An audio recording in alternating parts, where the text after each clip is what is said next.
बिस्मिल्लाहिर्रहमानिर्रहीम। अस्सलाम वालेकुम। आप देख रहे हैं यूट्यूब चैनल आम सी बातें।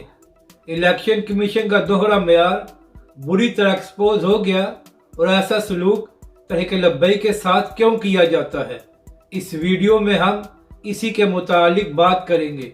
नाजरीन कराम, चंद हफ्ते पहले कराची के हल्के अन्य 240 में ज़िमनी इंतखाबात हुए, जहां पर तहरीक लब्बई का उम्मीदवार जीत रहा था।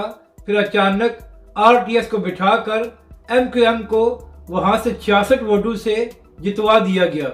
इसके बाद तहरीक लब्बई और अल्लामा साद हुसैन रिजवी ने इलेक्शन कमीशन से मुतालबा किया कि अन्य 240 में दोबारा गिनती कराई जाए, मगर इलेक्शन कमीशन ने तहरीक लब्बई पाकिस्तान की दरख्वास्त को मुस्तरद कर दिया। तो नाजरीन कराम, कल ऐसा वाकया पंजाब के ज़िमनी इंतखाबात में PP 7 में पेश आया, जहां पर RTS बिठाकर नून लीग के नुमाइंदे को 60 वोटों से जितवा दिया गया।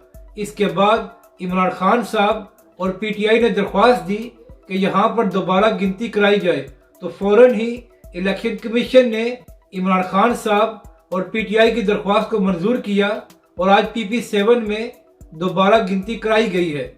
तो इलेक्शन कमीशन से सवाल है कि अन्य 240 और PP 7 के बिल्कुल एक जैसे मामला थे, तो फिर क्या वजह है कि आपने इमरान खान और PTI की दरख्वास्त को तो मंजूर कर लिया, मगर तहरीक लब्बई पाकिस्तान की दरख्वास्त को मुस्तरद कर दिया।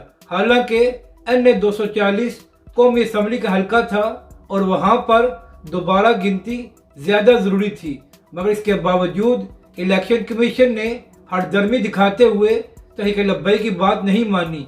तो इन सब लोगों से सवाल है कि आप लोग तहरीक लब्बई के साथ दोहरा मेयार क्यों करते हैं? आप लोग इस बात से क्यों घबराते हैं कि अगर तहरीक लब्बई को जगह मिल गई तो फिर बड़ी बड़ी जमातों की छुट्टी हो जाएगी?